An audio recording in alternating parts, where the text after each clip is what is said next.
Have a seat on your porcelain throne. It's time to talk some shit on the Powell Movement.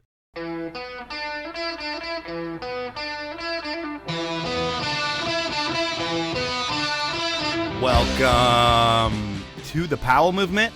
I'm your host, Mike Powell, and man, what a long week it's been. It started off with me getting over the flu, and then it progressed into something much worse. So here's the cliff notes for those of you that are new. My wife, Ange, has stage 4 colon cancer. We found out when Ange's stomach exploded in 2022. That was the worst pain I've ever seen her in. Over that time, she's endured 39 rounds of chemotherapy, radiation, 2 life-altering surgeries, and there's been a ton of pain since that initial day. But outside of recovering from surgeries over the years, this week has been the worst of the pain. Think horrific moaning and screaming in pain throughout the night. It was code red at my house. We were up at 3:30 in the morning with Ange in pain. Then we went to the emergency room about 5:30. I stayed there till about 4 p.m. with Ange. Then I had to come home, walk the dog, record a podcast, get my kid dinner, then pack a hospital bag, and then meet up with Ange in her room because she was admitted from the emergency room. When I get there, Ange was finally experiencing some relief. The drugs were working for an hour at a time, which was nice. And the doctors say tomorrow there's going to be some tests. The good news is that while this is related to surgeries that Ange has had for the cancer, this is most likely not an effect of the cancer itself. The bad news is Ange still has stage 4 cancer, and we're now being told that she's a month out from the trial that we thought she would start a month ago. So this means that she's been waiting for this trial to start, and she hasn't been getting any treatment at all for 8 weeks because she needs to clear her system for this trial. And if she's to start chemo again, well, that bumps her right out of line for the trial and she wouldn't be eligible. So we have to pull her out of all treatment, and she's just raw dogging cancer right now until we get into this trial. So that's some real life shit right there, and we're still dealing with a lot of it. In the morning, I'm going to head right back over to the hospital and we will see what's going on. A lot of you have asked me how you can help out with all things related to how Ange is doing. And there is a way, and it's by making my second job easy for me. Why? Because I don't want to stress with having 2 jobs. I work really hard at the podcast. I work really hard at my other job, and you can make my other job easier. How? Well, buy some stickers from me. That's all you need to do. I don't care if it's a 50 sticker order that costs like $30 or it's a $20,000 order. It does not matter to me. I'm not making commission. I just want you to have the best pricing out there, and I know that diecutstickers.com makes the best stickers on the planet. So I hope that you order stickers through me. It's fun working with people I know or people that listen to the podcast. It's fun shooting the shit and talking about things outside of just you listening to me on the podcast. So if you have any questions about stickers or anything else, please email me at mike.powell@diecutstickers.com. And that's my shameless self-promotion right there. But you're not here for me, and you're not here for stickers. And as much as I'm sure you care about Ange's journey, you're not here for her either. You're here for a podcast. And this week, I have another awesome one for you. This is one of those save your best for last type of gold medal stories with an older snowboarder who has a Yooper football player spirit combined with a Midwest work ethic, and that is always a recipe for success. My guest this week is snowboarder Nick Baumgartner, a guy who, while he may have more left in the tank because he's going on another Olympic run, so far he's saved his best for last, and his last Olympic appearance, he walked away with a gold medal, which is incredible, and we talk all about it. But before we get into that, I want to ask you to tell a friend about the show. I want to ask you to review me wherever you listen, and most importantly, I want to ask you to please support my incredible sponsors by using the money-saving codes that they have in their ads when you buy their products. The brands that make this show happen are Insta360 Video, Elan Skis, Stanley, Outdoor Research, Best Day Brewing, and Ski Idaho. Now, it's time to talk with Olympic gold medalist, Nick Baumgartner. Let's just imagine it's 15 years ago, it's springtime, you're in Barcelona with the US snowboard team, and this is when things would get loose, or where things would get loose. What was your top story from that time in Barcelona? Best story in Barcelona, probably renting scooters, something that they should never do. Rent scooters to Americans. So we took these scooters and we just raged all over town. And I remember going down this little goat trail alongside the hillside, and all my teammates were with me, and they like back their bikes up, push it forward, push it back, push it forward to turn it around. And when they all got done, I said, "You guys, that's not how you do it." And I lay my bike down and I goose the throttle, spin it around me. stand it up. And I'm like, you do it like that. And then it hopped forward a little bit and I whiskey throttled it and launched off the hill down about probably 10 feet into some just straight picker bushes. So didn't end up real well for me, but we're very happy that no one got hurt. And I don't know how it didn't happen. And is that kind of the antics that would happen with the U.S. team? You guys would travel together as a group, go different places, and then rent scooters or do dumb shit in different cities, and it was always fun? Oh, absolutely. We always had adventure on our mind, right? So we did everything you could possibly do. Some of it not as probably liked by others as other things, but we had a good time all the time. And we always pushed those boundaries of what we could do because it's important in our sport to stay on that edge at all times. So I think if you live your life, I think a lot of people wonder if I'm allowed to do all the crazy things that I do outside of my sport. And they think that my coaches would stop that. And I'm like, no, they encourage it because we need to be on that edge at all times. All right. Well, you are not from an exotic location like Barcelona. You're from the hardworking Upper Peninsula of Michigan. And how do you describe the stereotypical Yooper? Man, hardworking. I always say they'll give you the shirt off their back, even when it's 40 below zero, which it usually is. I mean, these are good people, man. They've fought for everything they have because there's not a lot of opportunity up there. The Upper Peninsula was built on mining in the early 1900s, and it's been slowly fizzling away, and some of these towns have been dying. So these people, man, they have that grit. They got that tenacity. It's those people that don't take no for an answer and they go out and get what they want. And I think without living where I lived, I don't accomplish the things I have. Well, where you live is one of those places where it is bitter cold. Like you said, -40, they'll give you the shirt off your back. But thinking about that, growing up as a kid, when it gets that cold, are you able to go out in the winter? Or is it one of those things where you throw a cup of water outside and it freezes in the air? Both of those things are true. But as kids, we went outside. We found a way. It was either freeze your butt off and be miserable all winter long, or find something fun to do in the snow and in the cold. And I spent all my time at the ski hill when I wasn't doing other sports. So I remember once when we were in high school, I think my freshman year, it was like 80 below zero with the wind chill. And what did we do? We went to the ski hill. Not to mention, why would the hill be open at that temperature? We did it because up there we're used to it. Cold's not going to shut down what we're doing. So we went out there and we skated around on the ice. Well, you can handle the cold, but every different person I talked about you was telling me that you are the loudest person that they possibly know. Would that be fair to say? Oh, yeah, absolutely. I'm definitely a loud personality, and I am who I am unapologetically. And you get what you get. Either you love me or you hate me, but I mean well. I'm always there trying to make sure someone else is smiling and having a good time. Being around me, I want that to bring out the good in them. So even though I'm loud, it's all good and meant well. I mean, when you grow up with 3 older brothers, do you have to be loud to just be heard in your house? Oh, absolutely. My house was like that. If you weren't loud, you weren't heard. If you didn't eat fast, you weren't getting food. It was all this thing. Everything was competition. Even to brush your teeth was a competition to get into the bathroom, to do the things that we need to do. Who's going to get into the shower?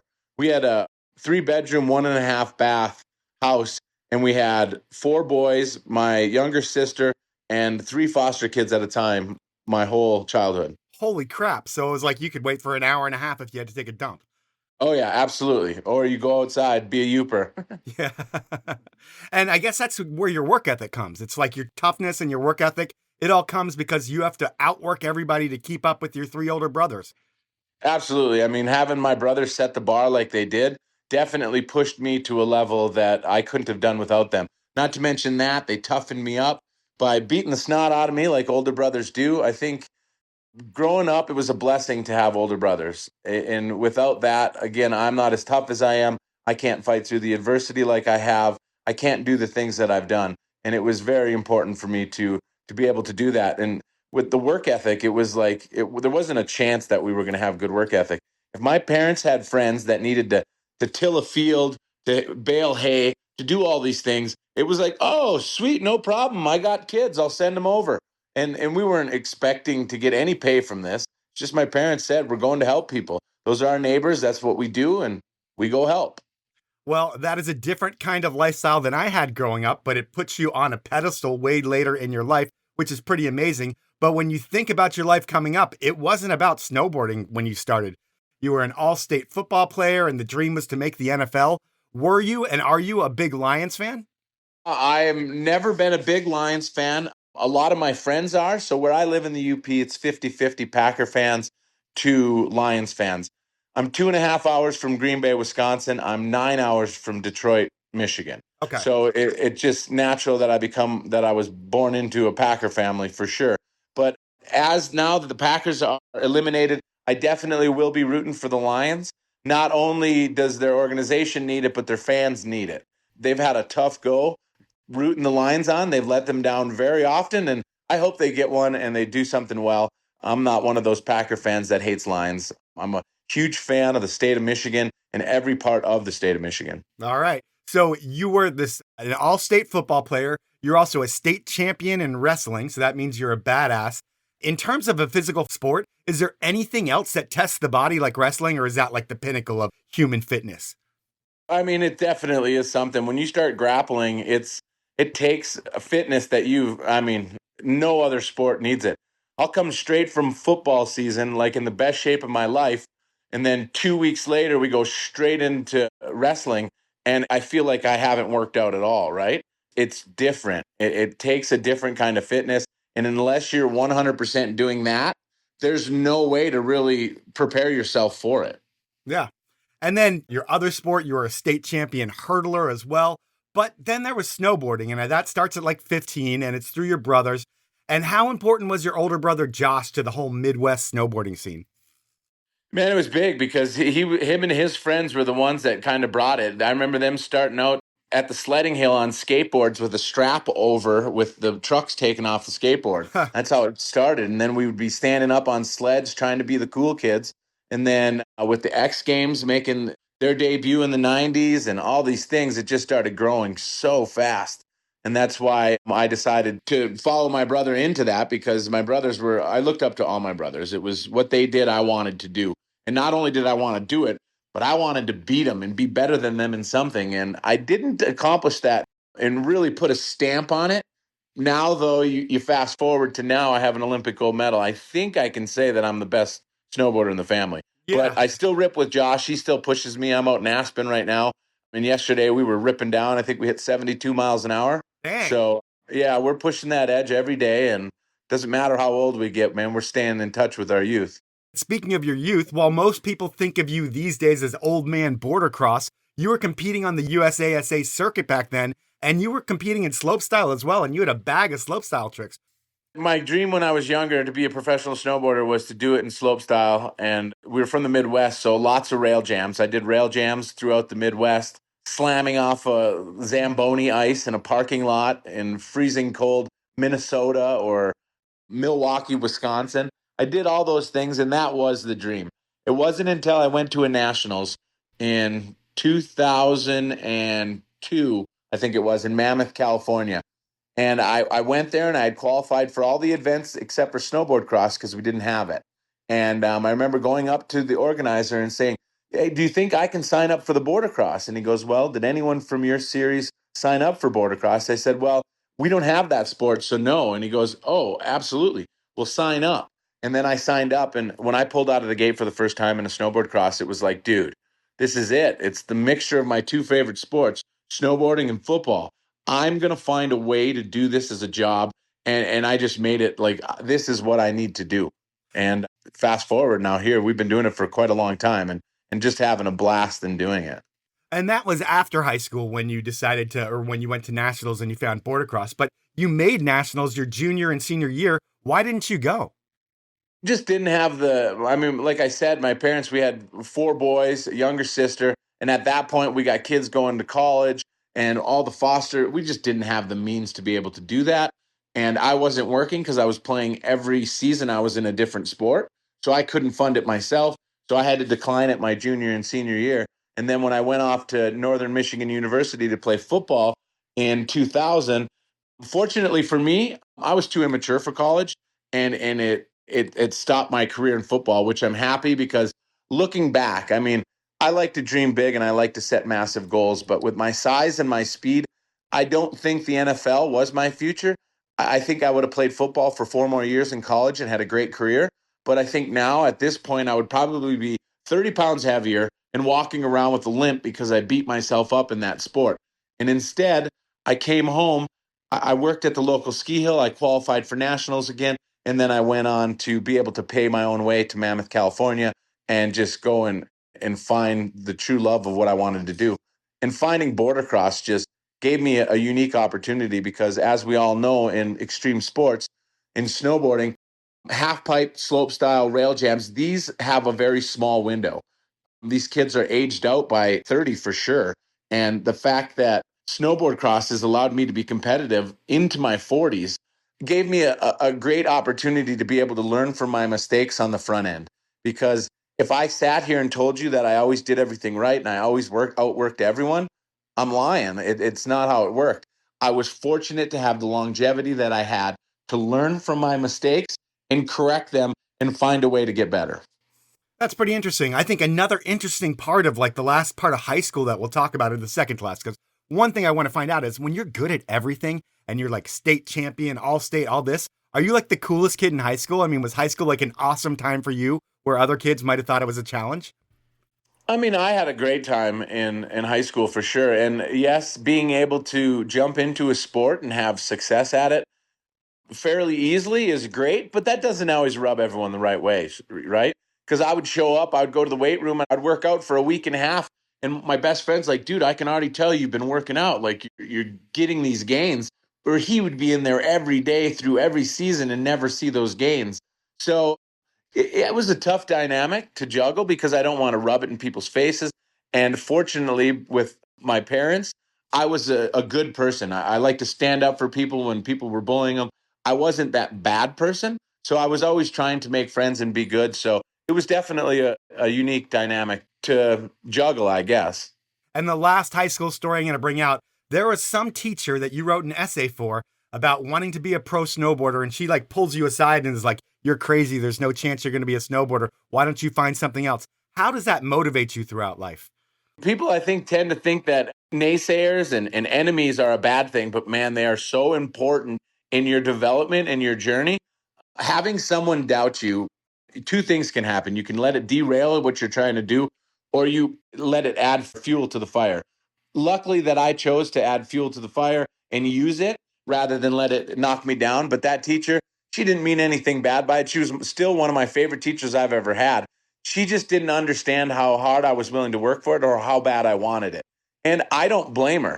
For a freshman in high school to say, I'm going to be a professional snowboarder, back then when it wasn't even a very big thing, especially where I grew up, I don't blame her for sure. And I want her to know that that helped push me. Obviously, I still wanted it all by myself if I was willing to say it at that time. But when someone tells you no or you can't do something, oh man, I love it because it's going to push me and I'm going to prove you wrong for sure. Well, you proved everyone wrong, and I'm sure she saw you win a gold medal and was like, holy crap, that kid was right. But thinking about you going to Mammoth and you finding boardercross and the way you do things, you go all in 110%. You're going to be a snowboarder. You're going to make this happen. Is there any plan B for you? Or is it like, I'm going 110% and I'll figure out plan B if this doesn't work out? Well, I don't know if it was plan B or if it was just the way I was going to fund this, right? Because I don't come from a family that's rich and wealthy. So I had to find a way to fund this myself. And the goal was always to be a professional snowboarder, right? The definition of a professional snowboarder is someone that gets paid to snowboard. So I used a little creativity to make this happen. I found a job as a union concrete laborer, and that would allow me to pour concrete all summer long and make more money than I was probably worth at that time. I mean, I was a hard worker, but I didn't know anything about the trade. Sure. So I got paid really well all summer long. And then in the winter or in the fall, late fall, when it starts getting wet and nasty and snowy, they lay everyone off and then they stop until the next season. So not only that, but then you get unemployment weekly.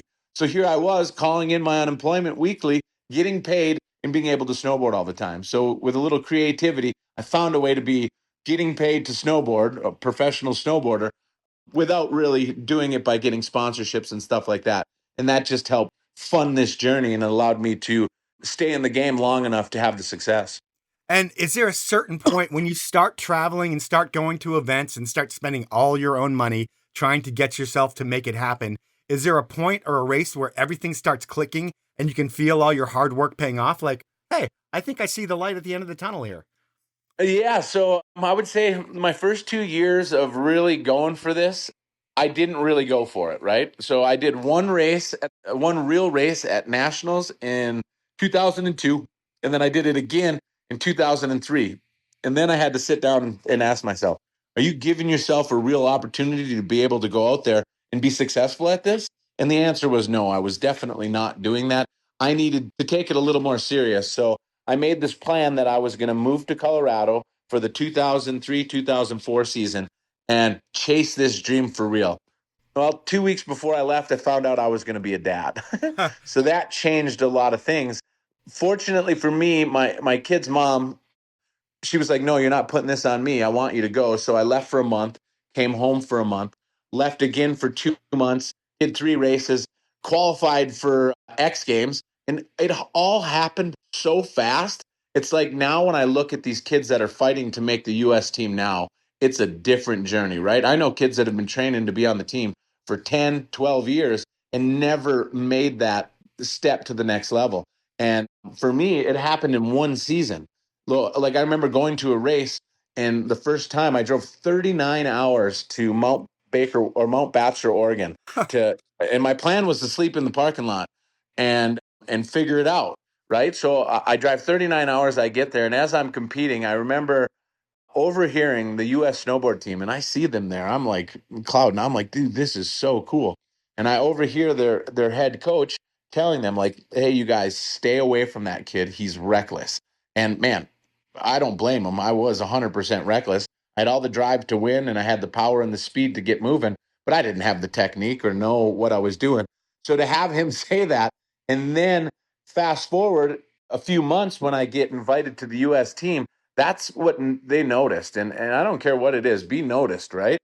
It was noticed for a bad thing, but then they looked at me and they were like, all right, he's got all that stuff you can't coach. With a little bit of technical coaching, we might have something here. And they gave me a shot, and I made the U.S. team in the summer of 2005.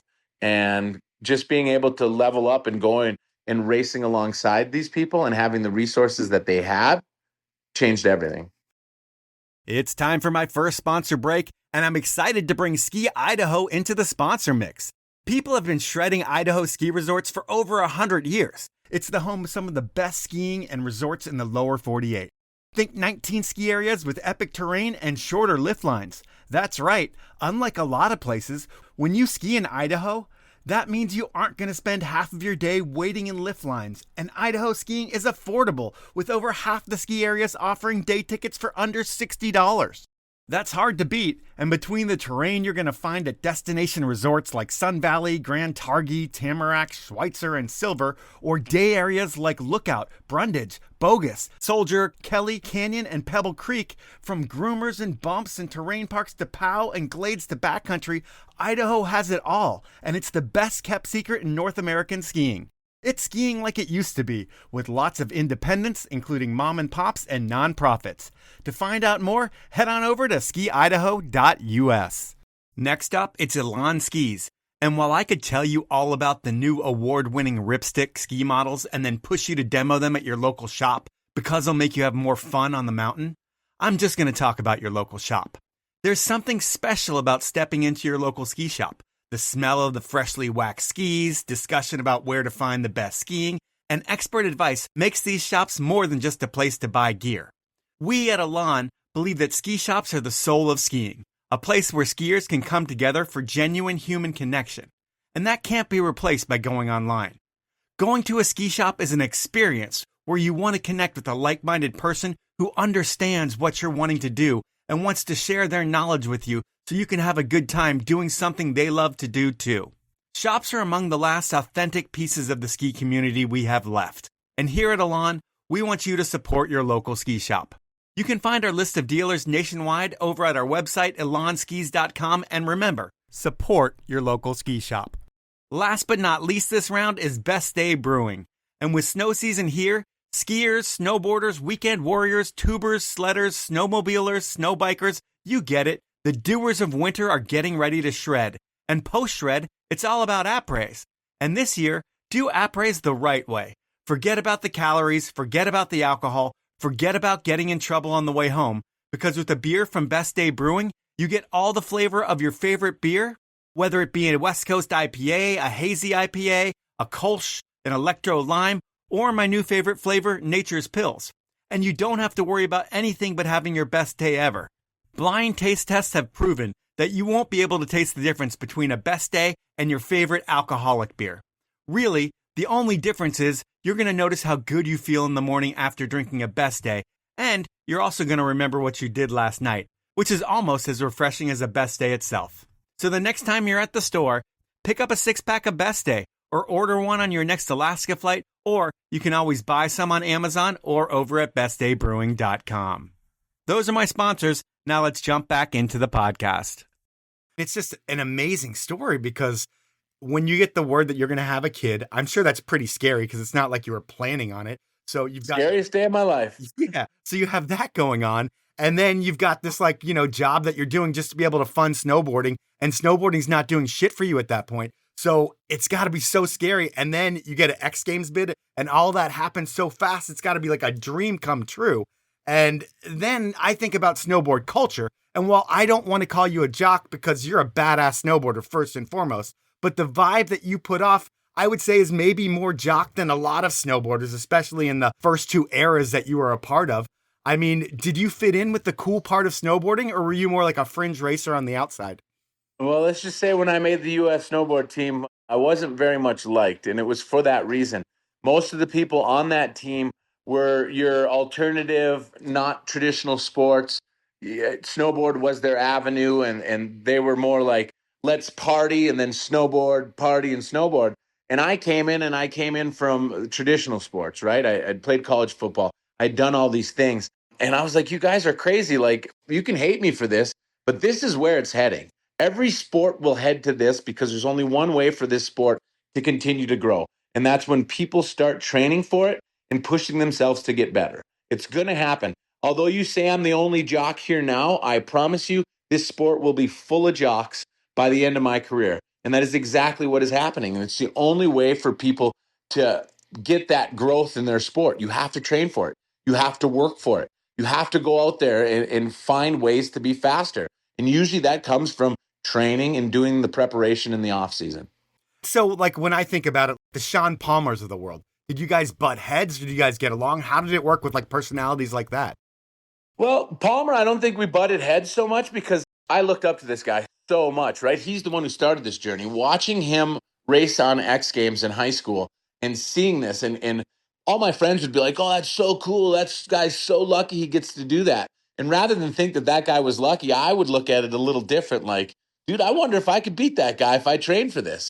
And fast forward and I get my opportunity to do that. And what an amazing moment. And I looked up to this guy so much. Like, I didn't want to disrespect him. And then you had people like Seth Westcott, who are like the super nice guy, wanted to help me out when he could. And then you got people like Nate Holland, who made it very difficult for me. And some people definitely pushed me and rubbed me the wrong way and made it difficult. But again, that's part of it. Like Nate Holland hazing me and being mean to me when I joined the team was great for me because, dude, the last thing I wanted to do was lose to some guy that was being a jerk to me. Like, there's no way. I'm going to do whatever it takes to beat you. And sometimes I did. And when I didn't, I was hungry. Like, get me back on that course because I want to beat this guy.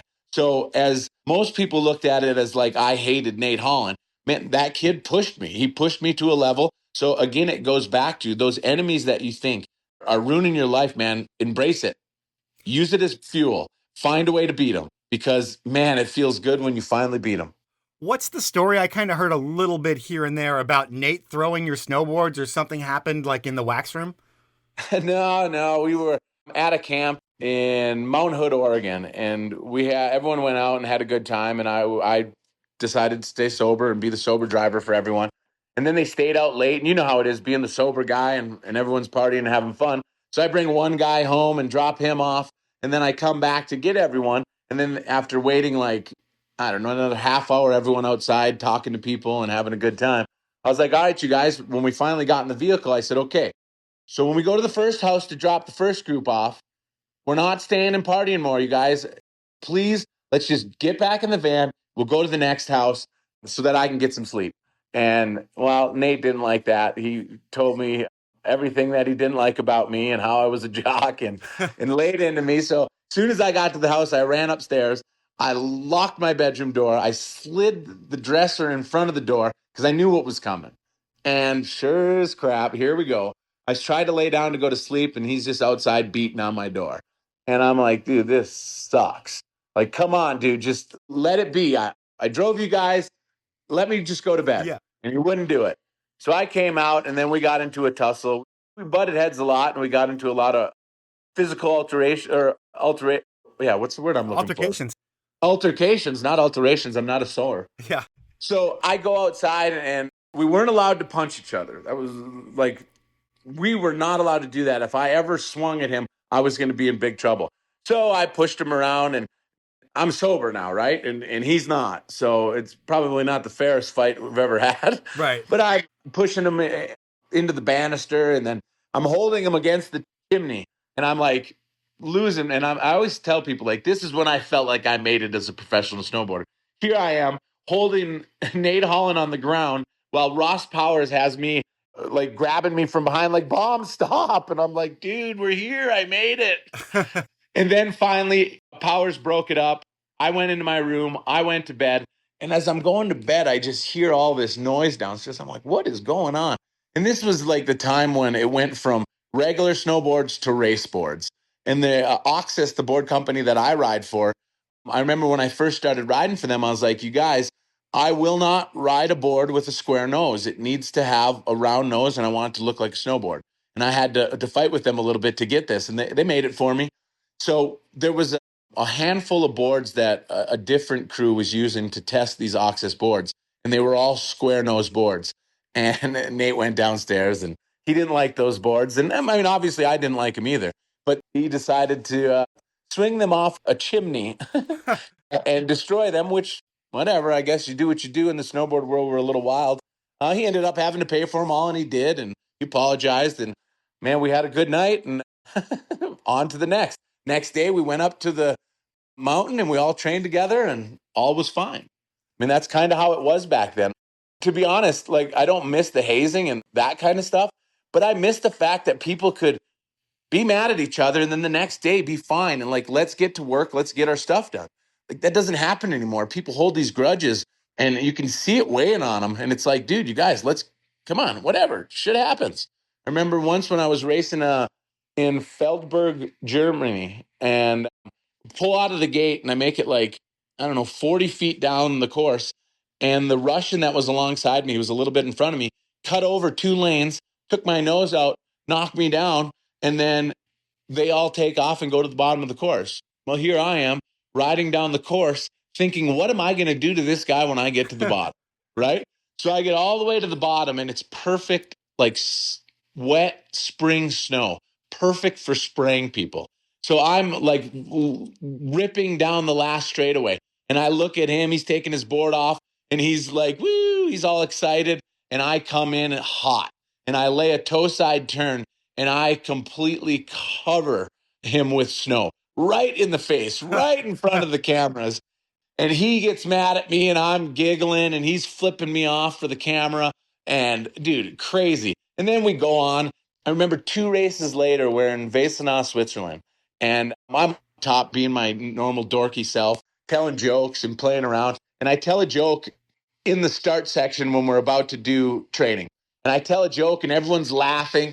And I look behind me, and here's this guy, Nikolai, and he's like shaking his head, like growling at me. And I look at him, I'm like, dude, that was great TV. Like, people loved that. And then he looked at me, and he was like, oh, all right, I guess so. And we shook hands, and we've been great friends ever since.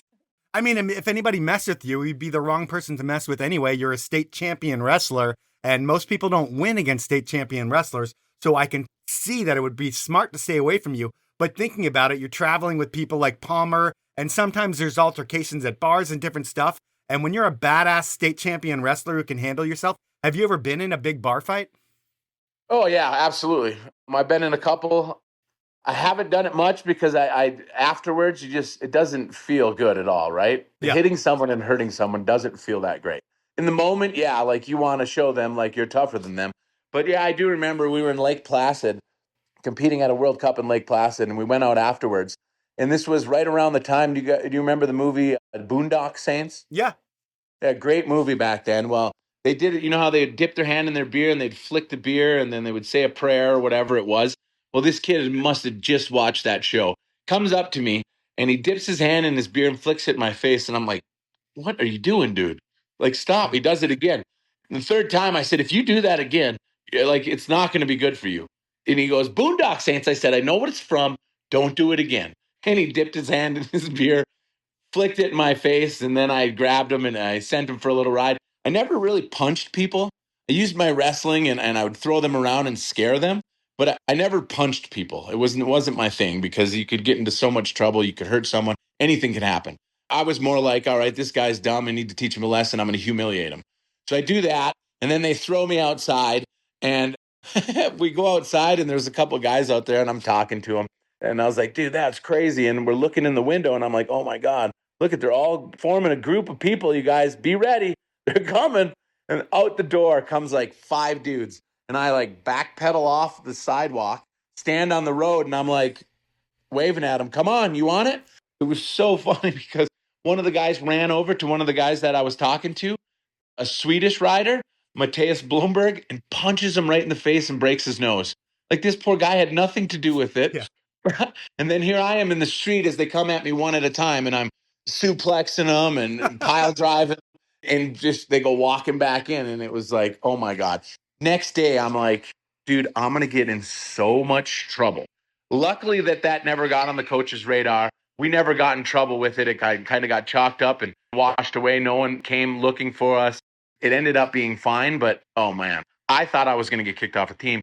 I thought I was gonna get into so much trouble. So I didn't do that any other times throughout my career at an event where we were. Because when we go to these events, we're representing not only our country, but we're representing our family, our community, all the people that are supporting us. And you just can't do stuff like that. Back then, it was a little more acceptable, I suppose. No social media, yeah. But not now. Now you just can't do these things. And again, I think it goes to show the longevity in my career has taught me a lot of things, what to do and what not to do. So I've been very fortunate to have the longevity that I've had so that I could learn from my mistakes. And then part of the longevity of your career is just traveling everywhere. I think the global travel starts in 2007 when you head to Japan, and that's like your first big Yooper out of water trip. And I'm sure that's totally mind blowing. But the nickname of your last name is Baum. Yeah. What's the worst story about people yelling your name on a trip? So it was the test event for the 2010 Olympics. And we roll into Vancouver, and I walk out of the international terminal, and there's kind of like it's covered, and there's like a little roadway that goes underneath some building, and it's kind of enclosed, right? And I walk out, and I'm looking for my coach that's going to pick me up. And my teammate, Jonathan Cheever, who I roomed with my whole career, steps out of the vehicle and is like 300 yards down the road yelling, Bomb! Bomb! And I'm like, dude, no, you can't yell that here, dude. Oh, man, just funny. And it's a story that lives on. Everyone talks about it. And it's just like, yeah, oops, can't say that in the airport anymore. All right. Well, back to your racing career. The World Cup in Canada and Stoneham. You get your first World Cup podium with the silver there. When you get your first podium, what does that do to your confidence? I mean, anytime you start to have success and you see the fruit of that labor, what it does for you is amazing, where that confidence just oozes in. And for me, it was like, all right, dude, we're good at this. We got this. I think my first eye-opening experience for that was 2007 Tamarack, Idaho. I end up beating everyone and winning that and the national championship. And I'm like, dude, we got something here. And not only did I win, but I remember I fell in maybe my second heat and cycled from first to last. And then by the end of the course, had caught up to everyone and passed all of them to win again. And then I get to the top and you got someone like Seth Westcott, like, what in the heck is going on? How is this kid passing me? And I'll tell you one thing. I had a coach there who had this wax. He's like, Baum, this is going to do it. This stuff is impressive. put it on. We had barely any in there. He's like scraping it out of the container, trying to get everything he can. And dude, I was just with the conditions, just flying. And then that confidence that came from that, it was like, all right, we're here. Because before that race, it was like, this might be the end, right? Because the year before, I didn't make the criteria to be on the team again. So I was on the team in 05, 06, and then 06, 07, I was off the team because I didn't make it. And I knew this was my make or break moment. This season in 2007, I needed to not only make it back on the team, but I needed to make it on the A team so that I had funding. Because without funding, I had dried up everything that I could. And for that 2007 season, heck, I went as far as going into the yellow pages back home and writing a letter to every business on my end of the county, on the west side of Iron County, and sent them all a letter and telling them what I wanted to do and how I wanted to go to the Olympics and represent everyone and try to bring a medal home to the community. And people were sending me money. I mean, I only raised like $2,000 or something, which wasn't a lot of money.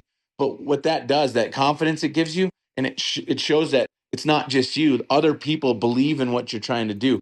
It was like pumping air into my lungs, man. And then to get that win in Tamarack, and not only get the win money, and then also get my invite to the A team and get full funding. It was like, dude, all right, this career is definitely happening and we're here to stay. I've been funded ever since, right? So from 2007 to now 2025, I've been on that A team with full funding. Which is amazing. That's the dream of what you want to do, and you make that happen. So you have that 1 year where you don't think you're going to make it, but you're able to come full circle and get that funding again. And you grew up watching the X Games, but the biggest event in the world in snowboarding is the Olympics. And your first two trips were interesting. In 2010, it was like a discretionary spot that you were up for. So it's like 3 people had qualified, and then it's between Sean Palmer, Ross Powers, or yourself for the discretionary spot. Who did you think was going to get it?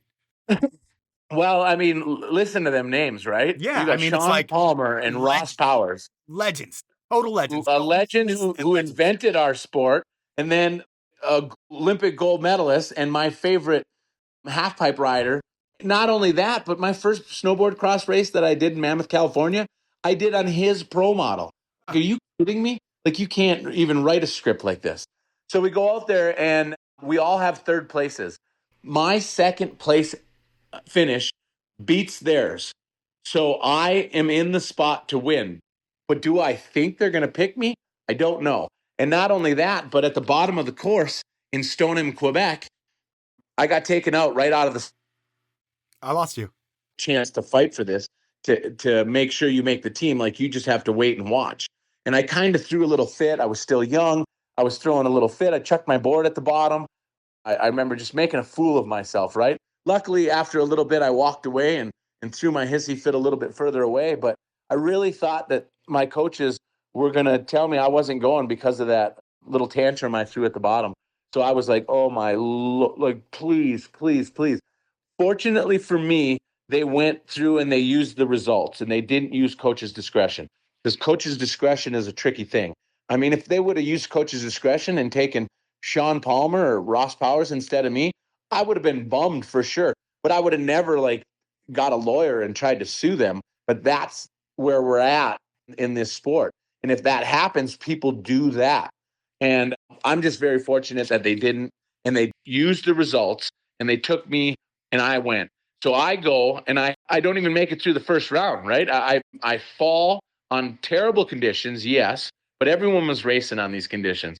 And I end up falling. I make the front page of the Las Vegas newspaper, and it was kind of an honor because it said, even the best fall sometimes.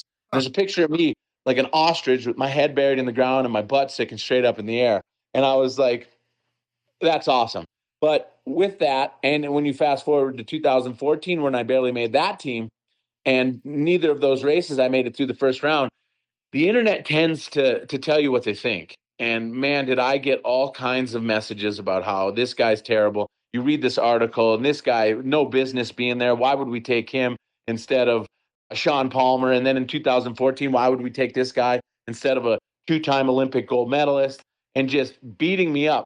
But what those people don't know, and I really do think that it changed my relationship with Sean Palmer for a little bit there, which bummed me out because, I mean, this is my idol, right? And I understand his frustration because, dude, he's the best. that ever did this sport. And could he have went there and won? Absolutely. But for me, I don't have the success that I have in Beijing in 2022 without the failure of 2010 and 2014. The growth that I had from those two losses was unmeasurable. It's crazy how much I grew from those experiences. And without those experiences, I don't go on to continue to have the career and the success that I have, right? I needed that. And I think it just goes to show everyone, failure is part of the process. If you can find a way to learn from your failures and not let it destroy you, great things are in the horizon. As long as every time you get knocked down, you pick yourself up and you keep your eyes on your goal, man, great things are coming for you. But yeah, the world didn't see it like that. They just tore me apart on the internet and told me how terrible I was. Luckily, I grew up with brothers who beat me up. I grew up with this Midwest work ethic. It's like, all right, tell me I can't. Tell me I'm the wrong guy. Keep feeding me because I'm going to keep working and I'm going to find a way. And I think after 2014, it really changed everything. And I went, and that's when I started outworking everybody. Like, I wasn't going to be outworked because I knew that when you cut corners and you don't do everything in your power to achieve your goal and then you fall short, you can't live with that. And that'll haunt you for the rest of your life. But when you do everything you can and you do all the workouts and you outwork everyone and then you fall short, it's all right. You can live with that. It's no problems. So I vowed to never let anyone outwork me again. And it's worked pretty well for me. It's time for my second round of sponsors, and I'm starting this one out with Outdoor Research. Have you seen that black and white Mark Abma kit online or in the new MSP movie? If you haven't seen it yet, look them up before you buy your gear for this winter. They're sick. And not only are OR's products built differently and outperform just about anything thanks to being athlete and employee tested here in the brutal conditions of the Pacific Northwest, nowadays they have so much more style than the OR gear from just 10 years ago. When you bring in athletes like Mark Abma, Micah Evangelista, Zoe Atkin, Tom and Bass Van Steenbergen, and many more, and you have them sit down and work with designers and marketers, it's no wonder why the cuts and styles are looking a little bit different than that climbing-inspired OR gear that you used to see. It's really a game-changing difference in the fit and function of the gear, and the look, well, it really is incredible. And with the holidays right around the corner, get someone in your life the gift that will last over time. I can honestly say that I've loved OR since I bought my first raincoat from them back in 2000, and they truly make my ski days better.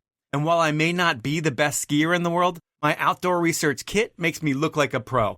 And you can do the same thing by heading over to outdoorresearch.com, looking around the site, and treating yourself to the best. Next up, it's Insta360 cameras. My new camera, my X4 from Insta360 Video, is totally game-changing. 360-degree video means you can't miss a shot. And the invisible selfie stick means that you won't be able to see anything in the way of that full 360-degree video. It's game-changing, it's incredible, and I get every angle of every shot that I take in up to 8K resolution, and I can take that footage and have it on my phone in the Insta360 app in no time, and it's ready to edit in an app that's super easy to use. If you haven't checked out Sean White's latest edit, his Insta360 video, where he's got text dropped over all of the different tricks that he's doing, it is a totally futuristic thing that you can only do with this type of 360 video. It's why world-class resorts like Aspen Snowmass, Big White, Banff Sunshine Village, and Pacific Group Resorts, which include J Peak and some others, plus the PSIA, well, Insta360 is the official action cam of those resorts and groups. But really, that shouldn't matter to you. What should matter is how easy this camera is for you to use, how easy it is for you to edit, and what you can save by listening to this podcast.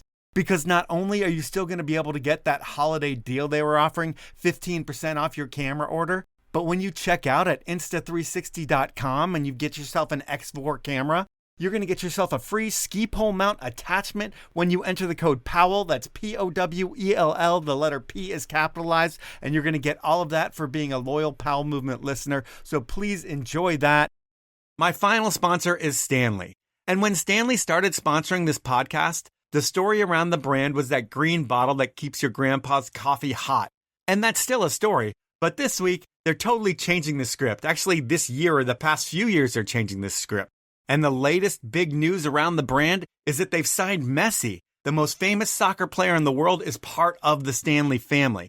And while Stanley still sponsors me and Matchstick Productions, and most likely a snowboard movie that I don't know about, they've really matured as a brand over the years. I mean, they are the hottest or coldest cup in the world, and it feels like it.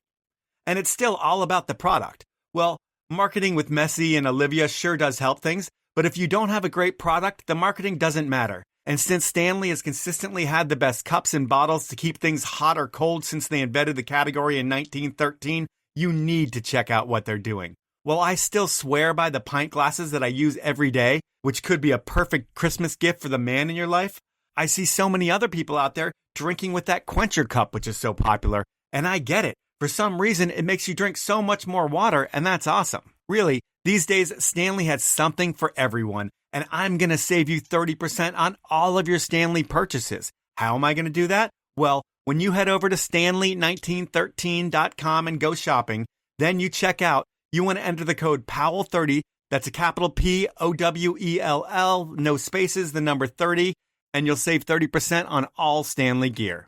Those are my sponsors. Now let's jump back into the podcast. After the 2010 debacle of the Olympics, 2011 is one of the better stories and seasons of your career. And I'm talking about the roller coaster that the X Games was. But before we talk about the good at X, you had been to X Games like 6 times before 2011. Had you ever won a medal? Never won a medal, never even made it to a finals. How frustrating is that for you when going 6 times in a row and you're used to being on the podium at different places, the most important event outside of the Olympics to you, and you can't get on that podium? Is that just like, is it a kick in the teeth every time you go to Aspen? I mean, I still had a blast. I find a way to just have the best time that I can anywhere I am. But yes, like frustration, it is definitely a good word for that. I mean, going there and being like, dude, this is where we make our money. We go to the X Games and we're live on ESPN and ABC. Like, this is when I can sell my sponsorships. And I sell my sponsorships the month leading into the X Games every year. And I got these names all over my board. Like, I want to thank them. I want to get them on that podium. And I just want to prove that I can do it at the big events. It's not just the smaller events. I can do it at the big ones. And going to that one, again, I think it was the journey to get to the 2011 X Games. So it wasn't an Olympic year, so there was a World Championships. So you have to qualify the same way as you do for Olympics, be one of the top 4 athletes going in, because it can only take 4 male athletes to a World Championships or an Olympics. So I need to be on that top 4 spots. So I squeak in making the 4th and final spot, like barely, right? And then we're in a meeting and Sean Palmer stands up and says, take someone else, give someone else a chance. I'm guessing because he's still frustrated from the year before. Okay. Which I totally understand it. I was like, all right, well, please don't do that. Well, the next day the coaches pulled me aside and they said, hey, Baum, unfortunately, we're going to take Alex Diebold instead of you. I was like, are you shitting me? You already thought you were going, right? Yeah. And this is young me, right? This is young me who hasn't learned from his lessons yet. Like, what do I do here? Do I throw a fit and scream at my coaches, which normally I would have probably done? But I was like, all right, this is a little bit different here, though, because Alex Diebold is one of my friends. And does he deserve an opportunity? Absolutely, he deserves an opportunity. I was hoping it wasn't going to be my opportunity, but yes. So I decided to make a different plan this time. And I think this was one of the first times where I just was like, all right, everyone's always told you to use your actions instead of your words to make a point. So let's try it. So I wished my teammate, Alex Diebold, the best of luck at World Championships. And I said, when my team goes to La Molina, Spain for World Championships, I'm going to drive out to Colorado and I'm going to train for the next 2 weeks. And then when they come back to X Games, I'm going to whoop everyone's ass. And I'm going to prove to you with my actions, not my words, that you guys messed up and you brought the wrong guy. So my team goes off to World Championships. I jump in my truck and I drive 24 hours to Colorado. And I'm in Copper Mountain, Colorado. They got a track there. And first day of training goes great. Everything's going well. I was like, man, this is going to work. So second day, I'm out there. I'm having a good training. And in one of my runs, I overshoot a double into one of the corners. And rather than go around the corner, I shot up the berm, rode right up the catch fence to what felt like 20 feet in the air, but I'm sure it was only like 6 or 8 feet in the air. I go straight up in the air and I land straight on my back of my neck and my shoulder. and wham, I slam and I get up. And as I move my arm, my right arm, I can feel crunch, crunch, crunch. And I'm like, oh, dude, this isn't good. So I go off to the side to get out of the way, and I sit in the side. And who comes up to me? Sean Palmer. He goes, "What's up, Baum?" And I was like, "Dude, I don't know, man. I'm hurting. I move my arm, and it's like crunching." And he's like, "Yeah, you broke your collarbone, dude. I've done it many times. Sorry to hear." And I was like, "No, are you kidding me, dude? Like, this can't be." Here I am sitting on the side where I'm supposed to be training, and I'm just like, "Is this it?" So I go to the bottom, I get an x-ray. They confirm that you broke your collarbone. I sent a text message to Tom Hackett, our team surgeon, and I'm like, "Tom, you got to help me." And he goes, "What's wrong?" And I said, "Well, I broke my collarbone." And I said, "X Games are next week, and I have to be there." I said, "I got a race." I said, "This is the first race my 6-year-old son, Landon, is going to be at to watch me in person. I need to show him why I make the sacrifices I do, why I put in the work that I do, why I have to leave him at home to go. I want him to see this. You got to help me." He calls me a little bit later. He said, "I just flew in from Boston. Can you be in my office tomorrow at 10:30 in the morning?" I said, "Absolutely." I sent him a picture of my x-ray. I actually held it up to a restaurant window in Breckenridge, Colorado. I took a picture of it and sent it to him. And 10:30 in the morning the next day, he put 15 screws in a plate in my shoulder. And what he said, he goes, "I made you bomb-proof," because of my nickname, and because obviously 15 screws in a plate's a lot for a clavicle. Yeah, for sure. Right? And he shows up to X Games with me 9 days later, after I was supposed to do all this training, and all I did was sit on a chair with my arm in a sling because I couldn't sleep laying down. I show up to the X Games with Dr. Hackett, and I'm in a sling, and I'm going to sign up. And they're like, "What are you doing?" And I'm like, "Well, I'm here to compete." And they're like, "Well, I don't know about that. What do you got going there?" They're like, "Didn't you just break your collarbone?" I said, "Yeah," but they're like, "Well, you got to go talk to medical." I said, "No problem." So we went into medical, but Dr. Hackett came with me, and he was consultant for them because of how good of a doctor he is. They asked him to help with their people and kind of show them what they need to do when someone goes down and what happens. And we go into this meeting, and they're like, "Well, what's going on?" And Dr. Hackett explains everything that he did to him. And they're like, "Well, how are you? Are you good? Can you do a push-up?" I said, "Oh, absolutely I can." I hadn't taken my arm out of the sling yet, but I take the sling off. I get down. I'd knock out like 5 push-ups, and I'm like, "Yeah, no problem." I mean, oh man, it hurt so bad, but I was like, "No, we're racing." And they're like, "Okay, so you can race, but the first day you can't hit the last jump." The last jump was 99 feet from the takeoff to the knuckle. We were traveling 60 miles an hour, and in the finals, we were jumping 130 feet.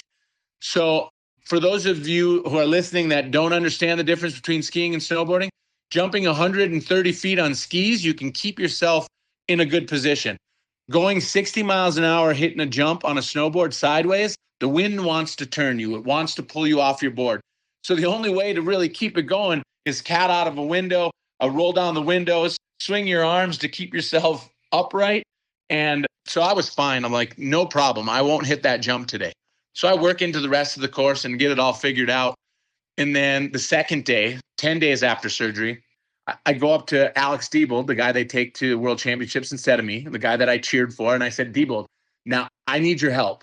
I was like, "Can I follow you and can you tow me off of that jump so I know the speed?" I said, "I cannot afford to fall." He's like, "Absolutely, Baum. Jump in with me." The whole time he's telling me, "Whatever you do, when we come over that last head wall, do not slow down. You need every bit of speed." I'm like, "Yeah, dude, I won't." He goes, "Just whatever, do not slow down." I was like, "Nope, won't do it." We get halfway down the course, and it's the old butter box where you jump up like, I don't know, 20 feet high, like 30, 40 feet out to land on this box and then jump off of that. Yep. Diebold tomahawks and rolls across that feature, and I keep riding. And I'm like, Diebold, dude, you're supposed to show me." So the whole rest of the course, I'm just kind of going through the motions, not thinking about anything except for do not slow down and that last jump. So I'm going through the motions, and I come over that last jump, and I'm like, oh my God. I look down, and I'm like, dude. And I slide her sideways, and then I'm like, no. So then I straighten it out, and I tuck down as low as I can, and I am trying to gain every bit of speed that I just lost. And as I hit this jump, I pop as hard as I can. I cleared that jump by about a half of an inch. And had I not, 5 people bruised their heel at that race. One shattered his whole foot. And my buddy from Canada quit racing snowboard cross. He said, no, I'm not hitting that. He said, we need to change it. I'm like, we're not going to change it. And just to show you how big that jump was, to clear that, it was like, all right, we're good. So fast forward to the next day, 11 days after surgery, we do qualifying. The year before, I think I took second in qualifying. This year, I took it kind of easy. My coaches are still trying to talk me out of racing. They're like, Baum, there's no way you're going to be able to train, qualify, and race without falling. It just doesn't happen. I said, well, you know what? I don't remember it ever happening before, but I'm going to try my best. And so we go out there for qualifying, and I take it kind of easy. And then I end up qualifying like 18th or 19th, which is fine. I'm in the race. But what it means is I'm not going to get to pick my lane choice at all. I'm going to get whatever everyone else doesn't want and what everyone else deems the slow gate, right? So I'm up there and I'm having fun because I'm not supposed to be here anyways, right? I'm not worried about winning like I always was before. I'm just here to show my son, have fun. My family's at the bottom. All is good. And I'm having fun. And rather than being all aggro on the gate, like I got to win, like I always was, I was having fun, cracking jokes, having a good time. And the first heat of the finals, I surprise everyone and I blow everyone out of the start and I win to the bottom and I win that first heat. My son's at the bottom. I'm like, no one's going to beat me to my son. Are you kidding me? I yell to him. I jump on the snowmobile. I go back up to the top. Again, everyone's all like worried and stressed and I'm just having fun, cracking jokes, probably driving people nuts. And I get into the gate again, the last gate that no one wants. Everyone's like, I'll take that gate. I'll take that gate. And I'm like, yeah, all right. No thought needed here. I'm going to take that slow gate again. Pull out of the gate, beat everyone to the bottom again. So I win the second heat. And everyone's like, what is going on here? And yelling to my kid, I jump on the snowmobile, straight up to the top. Here I am now, facing the finals at the X Games, something that I've never done. And I'm not stressed because I'm like, dude, I'm having the time of my life. We're having a great time. My kid's at the bottom. We get in the gate. Everyone's like, I'll take this gate, this gate, this gate. And they're like, all right. And I was like, I'll take that one. And they're like, yeah, no shit, dude. It's the last gate left. And I get into the same gate, the far left gate, every run. And I pull out. And by the third corner, I was probably, 60 yards in front of everyone and pulling away. And then we get to the middle where it's like the draft zone and they all draft me and they catch back up to me. And the Canadian guy goes to the inside of me and passes me. So now it's Kevin Hill in first, me in second, Nate Holland hunt me down from behind. And I'm like, oh man. So I stay focused and I make the best pass of my career, I think. I go straight into a corner when he sets up to it, get right on his tail, and then draft him over that head wall that we're supposed to not slow down for. And I kept my composure. I pass him on the straightaway. We jump 130 feet. It's me, Kevin Hill, Seth Westcott, Nate Holland, all in this beautiful picture. It looks like we're like 2 feet apart. Craziest photo that I have for my snowboard career.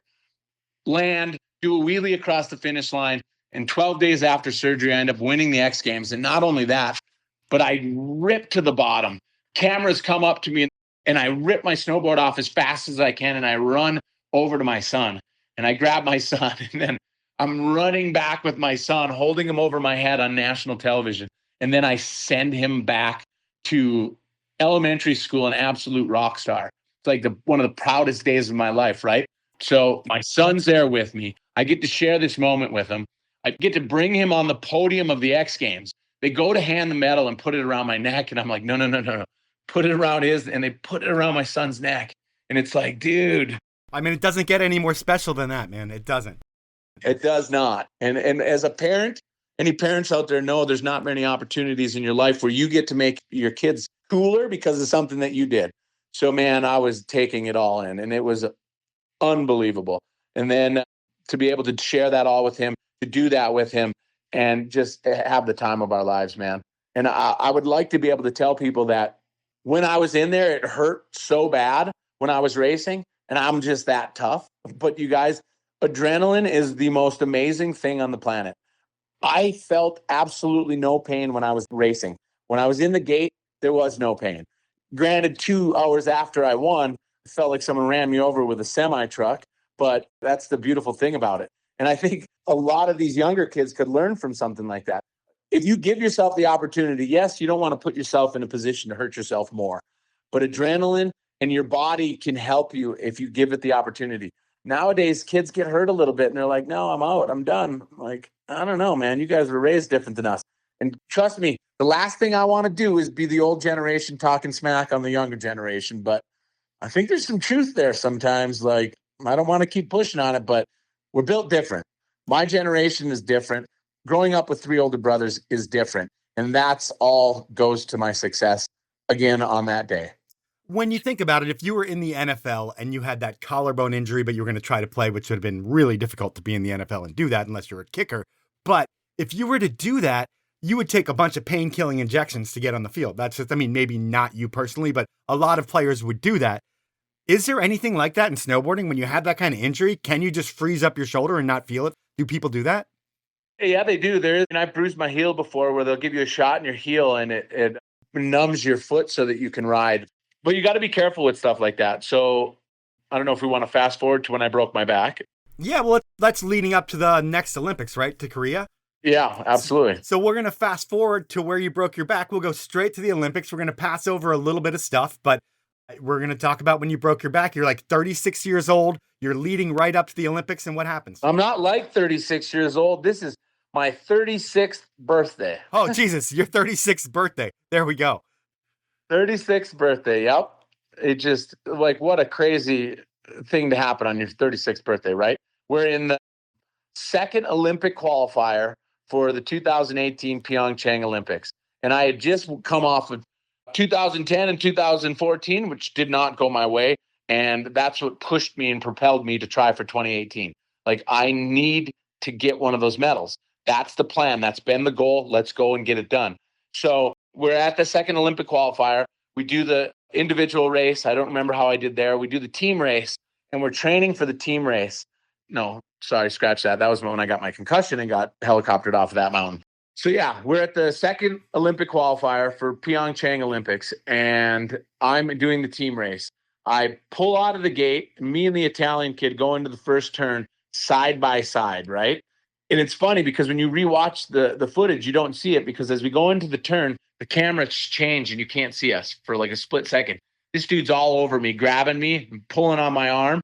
And I did this like chop, and I chopped his arm. And then I say some really nice things to him as we're going through the roller section. I say this thing and tell him how I feel about him doing this, which ends up getting picked up by the microphones on the side of the course. Clear as day. So I'm telling him what I think. We go into the next corner. I think that makes me a little more aggro. I make too big of a move on the jump out of turn 2. I case the jump. He catches back up, goes to the inside of me on turn 3, exits right out to the exit, gives me no room, takes my nose out as we go off a jump. I end up landing on my back, compression fracture to T9, 11, and 12, get helicoptered down. I'm in like so much pain, and I think all is going to go bad. So we fly down to the hospital. My doctor drives down to find us because the weather was too bad to let him ride with us. He comes down. We go through all the things, and I'm in so much pain for like 2 hours. Finally, they allow me to sit up because they've read the things. They see what happened. They check the MRI. Okay, you're safe to sit up. As soon as I sit up, I'm like, dude, all right, this might not be the end of my career. Like, I might be good. So the doctor picks me up. We drive back up to the hotel. I walk in, and I'm waiting for everyone to be like, dude, Baum, are you okay? Are you okay? And Alex Diebold again walks up to me, he's first guy, and he goes, dude, I can't believe you said that. And I said, can't believe I said what, Alex? I'm all frustrated, like bummed a little bit. And he's like, dude. And he brings up the video from the race, and clear as day, you can hear me yelling at this Italian guy. And then 2 corners later, he ends up taking me out, and just what a ride. And the reason I tell this story is it goes back to what you asked about blocking that pain and going out and playing. I went home. I tried to race actually 3 days later in Italy, but I couldn't do it. I skipped training, went to qualifying, did my warm-up run for qualifying, was crying at the bottom. I needed help to get my board off, and I was like, dude, I can't. I went to the top, told my coaches, I'm crying. I'm like, dude, I'm sorry, you guys, I can't do it. They're like, dude, it's okay, Baum. And I'm like, oh, like so frustrated. This is an Olympic qualifier. I need to be in it. And my coach is like, dude, Baum, don't worry. He goes, this doesn't mean anything yet. I said, yeah, it means I'm missing an Olympic qualifier. Yeah. And that's not good. So I went and I told the organizers, I sent them out. They go through everybody. And then once my spot where I was supposed to go passes, I'm like, all right, that's it. I grab my stuff and I ride down and I get to the spot where you can turn left and go to the hotel, or you can turn right and go back to the chairlift. And I stopped and I said, you know what? Let's do it. I turn right, I go back to the chairlift, I go up and I get back up there and coach is like, what are you doing? I was like, if I ask them and they let me, can I go? He goes, dude, it's up to you, whatever you think. The doctors had explained that it couldn't hurt it more, like, and damage myself bad, Yep. but it was going to be super painful. So I went back up there. They said yes. I strapped in. I went down. I missed qualifying by half a second, which was a blessing, because when we watched the race the next day, there was all kinds of crashing, and that wouldn't have been good for me. So I go home. They give me a prescription for, I forget which painkiller it was. I think I still have that in my important papers box somewhere. I was like, no chance am I taking something so that I can get rid of the pain and go out there and do something to make it worse or make it so that it hurts longer. So I went the next 4 weeks without taking any painkillers and went home and rested, and then came back for the Turkey Olympic qualifier, ended up taking fourth at that one, and was like, dude, this is incredible. Qualify for my third Olympics, make that spot, just so blown away. Like, dude, this is crazy. If you would have went to my 36th birthday, I thought it was all over. Thought my career was over, not to mention my season, but I thought this was it. This was the last time I was going to get to snowboard, because I was like, dude, my back hurts so bad. Like, hopefully I don't get paralyzed, right? Yeah. Like, going through all those thoughts in your head as we're riding in the helicopter down. I'm like, this is bad. Not to mention, so I didn't take painkillers for 4 weeks, right? And I took 2 pills with me to go over. I got them from my mom, had them from something, and I took them with me. And for the finals day, I'm like, all right, I need to perform here, or I'm not going to the Olympics. So I take these pills and I get on the chairlift and I'm like, dude, I don't feel right. Like, this is not good. Like, I look at my buddy Cheever, I'm like, dude, I messed up big time. I'm like dizzy. I can't see. Like, what is going on? We get up to the top, we do inspection, we get back on the lift. I'm like, dude, I'm still like, this isn't good. And we get up to the top and I start warming up and I'm like, all right, okay, no, I'm fine. I get in the gate and I don't feel anything. I rip down the thing. I have a great training run. I'm like, I'm fine. Get on the chairlift again. I still feel it. I'm like, dude, do one more training run. It completely goes away. And I'm like, never will I ever do that again. Never taking painkillers again. And then I go out there and I end up doing well, and it worked out good for me.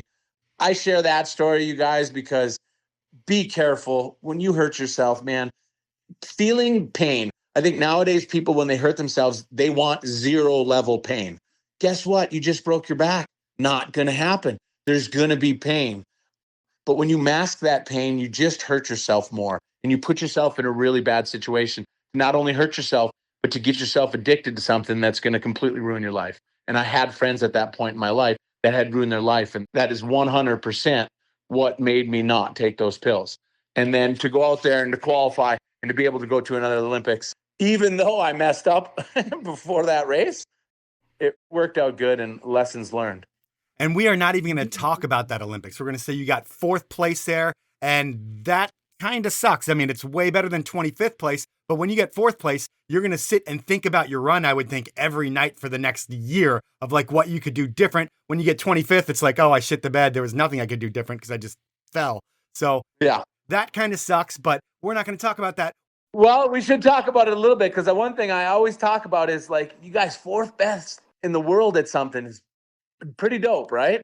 Imagine being the 4th best doctor in the world, man. You're amazing. The 4th best lawyer in the world, right? 4th place at the Olympics is not where you want to be, because 1st, 2nd, and 3rd completely change your life and can send you on a trajectory to give you something after your sport. For sure. 4th place is see you next time. Remember, I'm 36 years old. Next time I'm 40.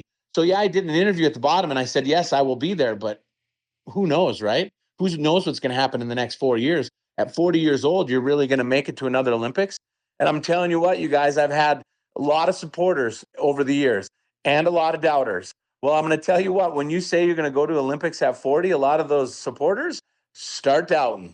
And they're like, you really think you can make it to the Olympics? And I remember the first construction job I got out of high school, I ran into my old boss once and he goes, you don't really think you can make it to the Olympics at 40, right?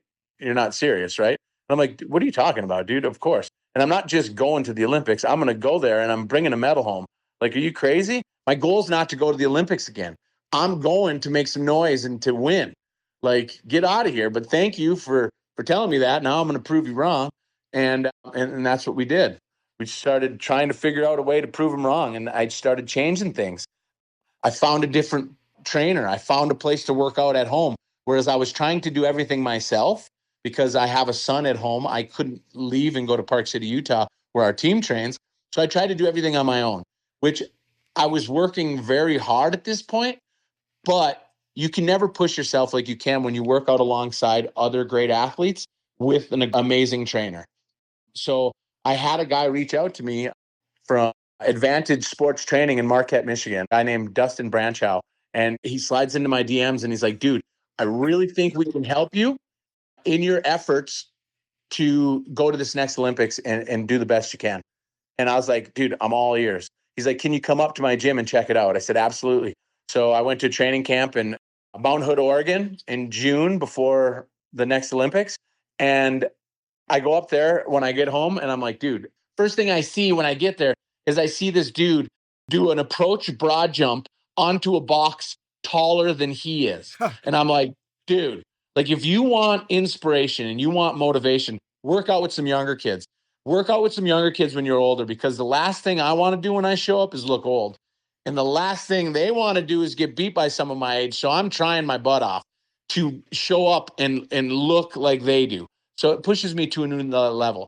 And now I got these guys that are using state-of-the-art stuff. Like we have a computer reading the speed and the velocity at which I'm pushing a bar, whether I'm doing bench or squats. And if I'm not pushing at the meters per second that they're looking for, we stop, right? We don't put myself in a position to hurt myself. And we're training super efficient now, which is a very good thing to do when you're 40 years old. So we did that. And I found a way. I was living out of a van, driving an hour and a half to the gym every Monday and Thursday, going to the gym, working out for an hour, eating at the gym because I bought a meal plan, going straight from there to the mountain bike trails, putting 4 to 5 hours on my mountain bike, which hands down is by far the closest thing I can do to replicate snowboard cross in the summer, because it allows me to train my eyes. And whenever you're racing something, the further ahead you can look, the faster you can go. Learn that from Sean Palmer.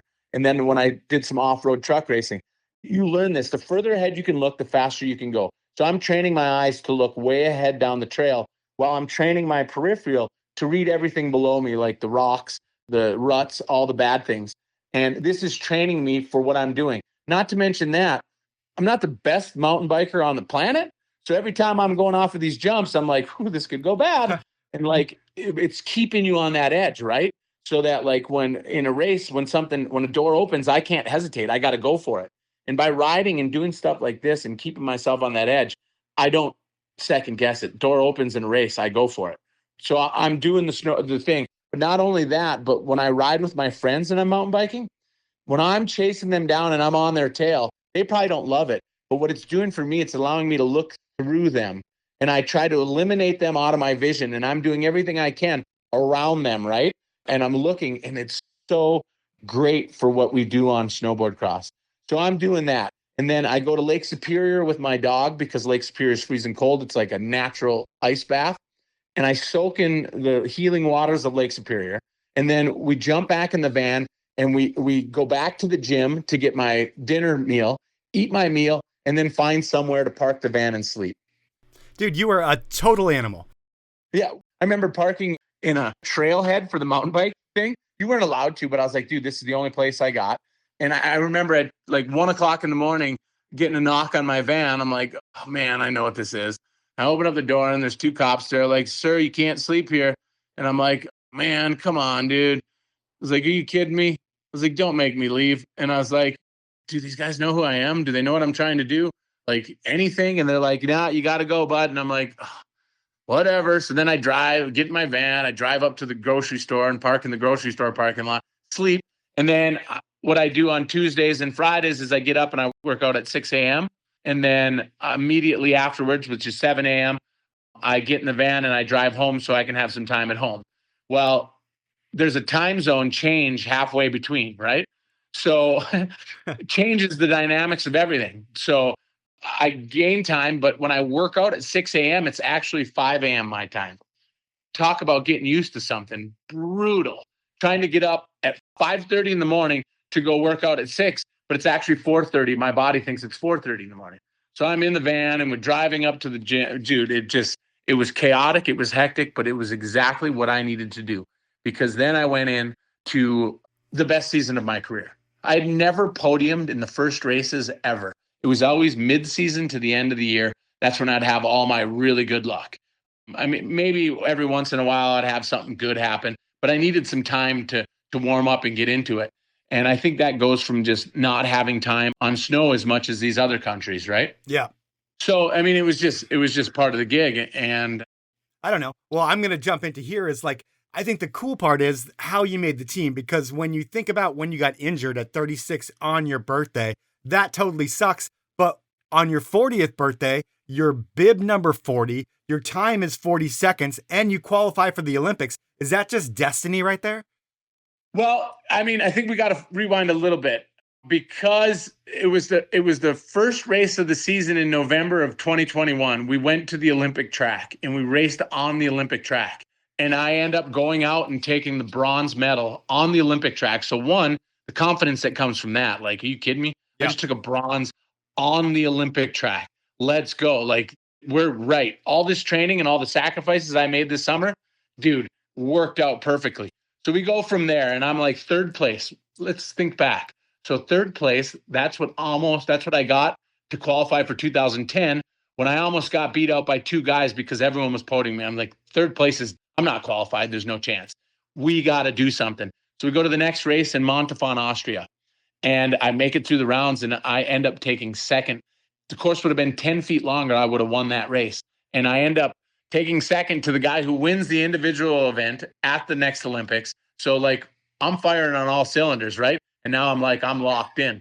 So then we go to Trevigna, Italy to race on my 40th birthday. And by chance, I get bib 40. Just by chance, how they handed out the bibs starting from 33 going up. And because I was fast and I was one of the top 16, they randomly give us a bib from 1 to 16. I get bib 40. Crazy, right? So I'm like, all right, this is a good sign. So then I go out there and I do my qualifying time and it's 40.40. And I'm like, what in the heck is going on here, you guys? Like, is the universe trying to tell me something? Unfortunately, that day it was telling me I wasn't fast enough and I didn't qualify for the finals. So I was going to sit out. But I wasn't mad, dude. Are you kidding me? I just locked in my spot for the Olympics. 40 years old. It's my birthday. Life is good. Cheer my teammates on. We have a great time. We go home for Christmas. We go home for Christmas and then they give us the plan. The next plan is at the new year, we're going to fly to Russia, to far eastern Russia, and we're going to race there. Well, Russia's has this rule that if you get COVID while you're in Russia, you cannot leave until you test negative. We didn't know what that meant. No one knew what that meant, right? So I was like, all right, well, here we are. So I call my coaches. I was like, you guys, I don't think I should go. I think this should be over. I think I should stay at home, train, get ready, and you guys should go. It was grueling travel. Everything about it was bad. And the coaches are like, we 100% agree with you. Stay home, keep working, and we will see you in Austria in a couple weeks. So they all go to do that. I mean, over Christmas, I can't even go and hang out with my family because if I get COVID, it's over. Like if I get COVID in this time frame, they're like, if you get it now, you're not going to the Olympics. I'm like, no way. So I stay away from everyone, lock myself in my house with my dog. And then I'm like, how am I going to train? So I was like, I got to train. I can't go to the gym. So I'm jazzercising, doing insanity in front of my TV. My dog's barking and jumping and rolling around with me. We're having a blast. But I can't go to the ski hill, right? I need to be on my snowboard. And I'm like, okay, so it's either I believe the excuses that I can't train and I don't, or I find a way to make it happen. So I went outside with a snowblower and a shovel, and I spent the next 30 hours building this track around my house. I have a flat yard on a 1/4 acre, no hills. So I used what I know. I went and got some concrete forms from the neighbors. I made an 8-foot wall drop in, like a cylinder. It was like 8 feet by 8 feet by 8 feet and 8 feet tall. Like a gun turret that you're dropping in off of? Big cube of snow that I had snowblowed all the snow from the side of the hill. People are driving by as I'm making this, and they're like, what is wrong with this guy? I snowblowed all the snow from the interior of my yard to the perimeter so I could use it to build this track. And then for the next however many days it takes me, I am out there all day, sweating, shoveling, working out, getting my stuff done, building this track, and just people looking at me like I'm absolutely crazy. They're wondering, what is this guy doing? Well, fast forward a couple days, I have this beautiful staircase that goes up to the top of this 8-foot drop-in. I drop in and I pump, and I am flying around my house right back to the staircase. I unstrap, I walk back up, and I do it again. Do it 10 times a day right away in the morning. Then I go in and I work out, and then I eat, and then I go back out and I do it 10 more times.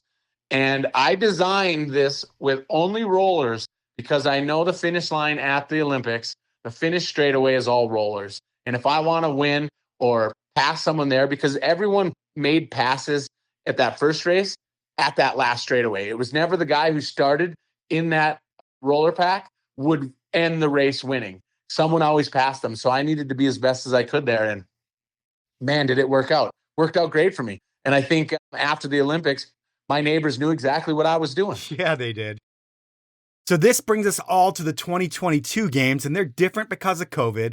And everyone in the world is watching. That means everybody's at home watching on their TVs. The women were up first. Did you see Lindsay win her gold? Oh, yeah. I was right there at the bottom screaming like a crazy person. Gotcha. When you see a teammate who's been through so much shit, when they finally get the monkey off their back and win the gold medal, what do you say to her? Man, I mean, I couldn't even barely talk. I think we were all crying, giving her a hug. And like, it was just so cool to see. And because the media was so mean to her, it was like she finally gets to say, take that. Like, dude, I am the best. And shame on you for doubting me.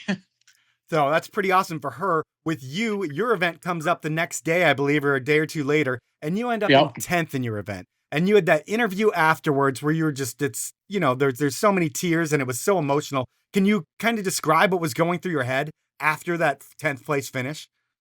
Yeah. So when I crossed the finish line after taking 10th, I mean, you could see in my face, there was just this emptiness. And I get to the bottom, take my board off. I don't even know what to say. Like, my teammate's stoked, Jake Vetter, which he should be. And I can barely even congratulate him or anything. And he knows what I'm going through. So then we walk out and they tried to rush me right down the line to do my interviews. And I'm like, I can't. Like, no, give me some time. And I sit down and I cry for the next 20 minutes, just trying to figure, like, dude, are you kidding me? Is this it? Is this it? Like, I don't even know if I'm going to be in the team race. I think it's over. I'm like, what is happening? Finally, they're like, you got to come do this interview. And I was like, okay. So I take a deep breath, gather my composure, and I walk over and I stand in front to do my NBC interview. And as soon as she tries to speak this first word, I just start bawling. I'm like, dude, yeah. And she's like, oh, ask me all the questions. How are you feeling? And it's like, I don't even know what to say. I'm crying. I talk about how I feel like I let everyone down back home. And I mean, it was just the most emotional interview I've ever done. And although my goal wasn't to show the world I was a crybaby, I accomplished that. But it still remains my favorite interview I've ever done, because it's important for people, I think, to see a masculine athlete that vulnerable, right? And sitting there and not afraid to cry on TV and show that emotion and show, all that dedication and all that sacrifices I made over my whole career came to fruition in that interview. Like, yeah, I'm dying here. Like, what do I do? And then I continue to go through all these interviews. And then I finally get away and I go and sit down and I continue to cry. In the meantime, my teammate, Jake Vetter, takes 6th place. 6th place was the cutoff. If you got 6th place or better, you were number 1 for going to the team race. So I thought for sure it was over. And turns out, as I'm crying there and trying to figure out what the heck's next, Hagen Kearney walks up to me and puts his hand on my shoulder. He goes, don't worry, dude. You got another shot at it in 2 days. And I'm like, what? How do you know? Like, are you sure? I was like, do we get two teams? He goes, dude, I don't know. I guess we got to confirm that. And then finally my coaches came over and they're like, yeah, dude, you're in. Like, and they're giggling like, how did you not know? And I'm like, well, my plan was to go win and not worry about it. But okay, now here we are. We got 48 hours to turn this thing around and figure out how to get in the right mindset, right? So what do? I go back go back to the Olympic Village and I open up my phone and I see thousands of messages. I'm telling you, thousands of messages from everyone back home.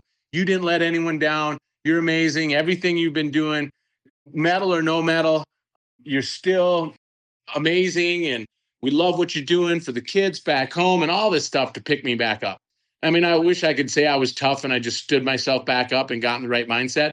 But it was the support system that I've been building my whole career that helped get me in the mindset that I needed. And 2 days later, me and Lindsay, once I knew that I was in, I knew they were going to team me with Lindsay for multiple reasons. One, this track favored experience. And then there was new snow on it, which favored experience even more. I knew they were going to put me with Lindsay. They end up putting me with Lindsay. We go up there and we start going through the rounds, right? And I'm having fun, having a good time. So yeah, I'm standing in the gate. And at this point, like, it was always about winning a gold medal. That was always the goal. But at this moment, it was more about showing the kids back home, all these schools that I had talked to, what's possible if you're willing to make the sacrifices that I did and you're willing to outwork everyone, what you're capable of and what you can make happen. I'm like, I just want to prove to these kids that they can do it. And I didn't get that opportunity in the individual race. So I'm sitting in the gate and we advanced through the rounds. And now here we are at the finals. And I'm having a good time. I'm using all the lessons I learned. I'm joking around like I did in 2010. I remember looking over at Elliot Grundine, who just took the silver medal. And Elliot, don't you go doing something stupid like getting so far ahead of me that I can't draft you and pass you. And he's like, shut up, Baum. And I'm just having a good time, right? So I get in the gate and I'm like, you want something to prove, buddy? And I look to the left of me and I see the bronze medalist from the individual race, Omar Vicentin. Then Elliot Grundine, the silver medalist next to him. And in the far gate, the Italian who broke my back at my 36th birthday. And I'm giggling like, you want an opportunity to prove something, buddy? Here's your chance. And the whole world's watching. So I pull out and I execute the greatest race of my life. And I account that to all the failure and all the lessons that I had learned over the years. I go out there. Elliot Grundine gets so far ahead of us, I think I'm out of his draft. I line myself up directly behind him, but 60, 70 feet behind him, maybe more. And I slowly start to reel him in. And I go into the first jump and then into the second jump. And then on the third jump, the one that I made a mistake on the day before that ended up making me lose that event, I make the most beautiful pass you've ever seen, and I shoot out into front. And then I go through the last few turns. I come around that last turn. Straight in front of me is the roller pack. Boy, no one was going to ever beat me in that roller pack. There's no chance it's going to happen because I just spent all Christmas and half of January pumping the track around my house. And I pumped so hard, end up winning my end of the race, giving Lindsay the advantage. And then you get to see me scream like a crazy person. Yeah, I'm that's cheering great. for my teammate. My favorite part about being a part of the U.S. snowboard team is we scream for each other. I don't care if I have the biggest race in my life in the next heat. If you're in the gate, I'm cheering for you. Because when I cheer for you, I'm hoping you return the favor and you cheer for me. And we work together to build each other up. And that's my favorite part about being part of the U.S. snowboard team. Granted, this was a little different because if she won, I won. So I was invested in this. But that's how we cheer for each other. And it's amazing to see. And I didn't care that there's a camera there and you got to see me screaming. You got to see the Italian standing right next to me, our arms around each other. He's screaming for his girl. I'm screaming for my girl. And Lindsay proved why she's the best. She went up there. She made a bobble in the start and cycled back from first to third. Once she hit third, I was like, perfect. I think we just won the Olympics. And everyone, when I tell them that, they're like, what are you talking about? I'm like, well, Lindsay, she can get out in front and she can run away. But what you don't want is you don't want someone with that kind of experience hunting you down. And boy, did she do it perfectly. She cycled in behind the Canadian, chased her down, drafted her, slingshotted past her, got up to Michela Maioli from Italy, Olympic gold medalist in her own right, and follows her down. And she could have made a pass, I think, in the third to last corner. And you see her settle back into the girl, into her draft. And I'm like, beautiful. Because she knows that that's a goofy foot rider. And the second to last turn is a really tight right-hand turn. That girl has to do it on her heels. So she has to set up for that. Lindsay knows this. She knows everything that's going on in this race. So she waits. And when that girl sets up for the next corner, Lindsay just blows her doors off, passes her before they even get into the corner, insides her, and runs away. And I'm like, dude, I'm screaming. And when she crossed that finish line, you guys, and I got to realize this dream that I had just put 20 years of my life into. And I got to hold that medal and hug her and go on the podium with her. Not only that, but then I got to stand in front of the whole world, next to an Italian, next to a Canadian, and listen to the Star Spangled Banner. It hits different. And just one of the greatest moments of my life. And I hope that my story can show people that's what happens. Those feelings only come from making a goal so big and dreaming so big and then getting in the trenches, putting in the work, outworking everyone, failing over and over along the way, and then finally getting that feeling. I'm addicted to it. It's why I'm here again. I'm here going for another Olympics because I want more of that feeling. And I want to show people what's capable. I now have a platform to help push other people to achieve what they want, to use my story to make more stories like mine, not only in my sport, but for all those kids from those small towns in the Midwest that think that they don't have an opportunity to do it. And it happened, you guys. I got to achieve that dream and that feeling. Go out there and find that feeling, please. It is the best feeling, but it only comes from hard work and from making goals so big that people think you're crazy. When people start questioning what you're doing, they think that you're nuts, it means you're doing it right. All right. Well, that is the body of our podcast. Now it's time for something that I call Inappropriate Questions, and this is how I end every show. This is where I get someone that you know to ask 3 questions, and they can be anything. And I was able to get a dude that you lived with on the road for a long time to ask the questions. He's the perfect candidate for the Powell Movement because this former longtime U.S. snowboard teamer, Jonathan Cheever, is the owner of Team Cheever Plumbing, so he knows how to talk shit. And are you ready for question number 1 from Jonathan? Coming from Jonathan Cheever, I don't know that I am. All right, well, here we go. Hey, Nick. Glad you're on the podcast. But I did want to ask, how could you write a book if you can't even read? It's a question I ask myself all the time. And the answer to that question is, in life, surround yourself with people that are amazing, that are good at what they do, that inspire you and push you. I found the most amazing ghostwriter that I could ever found to do this. And without this man, Jeff Seidel, it would have never happened. Where did I meet Jeff Seidel? Because when they came to me with the book deal, they're like, do you know any ghostwriters? I said, you guys, I am a snowboarder. Of course, I don't know any ghostwriters. Yeah. But I know a guy that did an article on me after Pyeongchang. I went through the press area there in Pyeongchang after my 4th place finish. But not only did I go through, I took my jersey off and I put it over my son. And I walked through all the interviews with my son so he could experience it with me.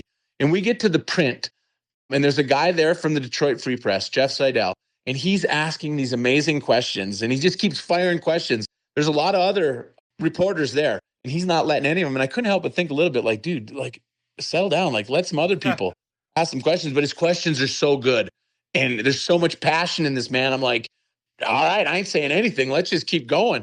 And then I get the article that he wrote. And it was about a UP concrete man shares 4th place finish at Olympics with son. And every time I read that article, I would cry. And I always said I didn't get a medal, but that was my medal. That article that guy wrote about me was my medal. I said, maybe that dude would do it. And I said, let's try. So we reached out to him, and he was so excited and so much. He's like, yes, absolutely. I'm 100% in. And then every time that we did an interview, I would tell stories, and I'm a storyteller. So I would tell these stories. But as I'm telling these stories, he's like on the edge of his seat, like, no way, come on, are you kidding me? And he's just pulling this stuff out of me. And that is how we wrote a book. Not only did we write a book, this is something at the beginning, I was so scared, like, is anyone going to like this? Is it even going to be good? Dude, the product that we came out with is unbelievable. If you need inspiration, if you need a reminder that when things are tough and you can't give up, dude, check out the book, Gold from Iron. It's an amazing thing that we're able to do. But Cheever, I understand the concern. How do you write a book if you can't read? Find good people and talented people that know what they're doing. All right, we'll go into his final inappropriate question. Oh my God. Nick, what are your retirement plans? Because I think you're going to go until the wheels fall off. But given that you're getting up there in age, what is in store for you after snowboarding? All right, not very inappropriate, but we're not going to go long on this one because I know you can talk my head off. We're getting towards the end of it. What is after snowboarding for you? What is after snowboarding for me? I'm with Cheever. I don't know if I'm ever going to stop, because now the reason I'm continuing to go is because there's no pressure anymore, right? The medal's there. I have the medal. Everything, I've accomplished some of the greatest things you can in snowboarding, and I've had an amazing career. Now I'm having fun.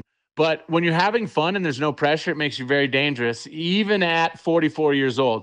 So we're going to try to continue to make some noise. And I've always said, as long as I'm having fun and I'm competitive, I'm going to continue to do this. Those things go hand in hand. If I was just traveling around and losing, it wouldn't be fun. As long as I'm competitive and having a good time, I'm going to continue to do this. But fortunately, with the success that I've had in my sport, I built a platform for myself. So I'm sure I'm going to do a lot of motivational speaking, whether it be at schools or corporate events. I enjoy doing that. I enjoy using my story to bring out the best in others and to show people what's possible. And I can't think of a better thing to do than to help others overcome that whatever it is, not having the confidence you have, or being too afraid to go out and try something, or being afraid to fail, that it cripples you. I want to be able to help people. So I plan to do that. And I'd like to get myself onto some TV because I like to think that I'm kind of entertaining. I don't know what I'm going to say or if I should say it out loud, but it will be entertaining for people. So do some stuff on TV, maybe some announcing of some events, hopefully get into some Olympic announcing so that I can share my passion and my knowledge with my sport to the rest of the public while they're watching it. And then do some stuff in the building space where I'm doing some TV with my brother. My brother's a very successful builder in Aspen, Colorado. And I would like to do some cool stuff with him to showcase his passion and what he's very good at, which is building people's dream homes, and just do some cool stuff. Life is about having fun, you guys, and go out there and live the life you want. You get one shot at this, and I'm going to keep doing it to have the most fun that I possibly can. All right, so that was Inappropriate Questions, and that's the podcast. And your story is like the feel-good after-school special. Jock kid turned college football player, leaves school early because he couldn't handle it, ends up working at the ski resort where he goes all in on another passion, which is snowboarding. But you're not the rock star snowboarder. You're the blue-collar kid from Iron River who doesn't have the means, doesn't have the terrain, but sure has the talent, heart, and work ethic. And those three things are what took you from Nowheresville, USA to the top of an Olympic podium. And there's something really special and wholesome to that.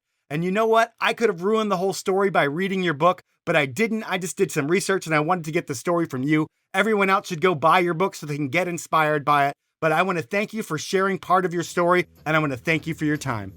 Thank you very much. I appreciate you for having me. So that was time with Nick Baumgartner. And what a redemption story, aka Lindsay Jacobellis without the crash. I feel like with all the ups and downs that Lindsay went through, she's gonna get a Disney movie one day. But Nick, since he's not as big a star, but pretty damn close, he's gonna get an after-school special. And it's gonna be the classic story of the rogue jock who won the hearts of the snowboard world, but he didn't care about winning the hearts of the snowboard world as much as he cared about winning the hearts of the kids throughout this country, and more importantly, showing his kid why he does what he does. Nick's story of winning an Olympic gold medal is such a rad story. And what I really found interesting is how when Nick was talking about starting out in snowboarding, it wasn't all jocks. It was hard charging on and off the hill snowboarders. But Nick knew that the whole jock revolution in snowboarding would come and everything would shift. And back in the day, there was an argument in snowboarding. Is snowboarding a lifestyle? Is it a sport? Is it a feeling? And everybody had an opinion about that. But these days, I feel like there's no doubt. With the competition level as high as it is, the gambling money flowing in, and the league starting up, snowboarding is a full-on sport, and the jocks have started to take over. Is that a good thing or a bad thing? Who knows? That's up for you to decide. It's not going to be dudes at the bar anymore till 3 a.m., then waking up and getting their first run smelling like booze. I'm sure that's all a thing of the past, so it is going to get more professional. The riding levels are going to step up even higher. We're going to see more future spins, and it's going to get crazy to predict what they're going to be doing because we're not even going to be able to understand the tricks. But you know what? The ones who have style always bring things back to what snowboarding is all about. While it will get more jockey over time, style is something that is always going to be the most important part of snowboarding, in my opinion. So that's that. That's the podcast. At this point, I want to thank you for listening. I want to ask you to subscribe to the show wherever you listen. I want to ask you to review me wherever you listen as well. And that's as easy as just star rating me, and it could take a couple of seconds. You can do that on Spotify, on iTunes, wherever you listen, and it is greatly appreciated. I do believe it helps the show grow. Finally, I want you to support the amazing brands that make this podcast happen. They are Insta360 Video, Elan Skis, Stanley, Outdoor Research, Best Day Brewing, and Ski Idaho. Have a great week, everyone.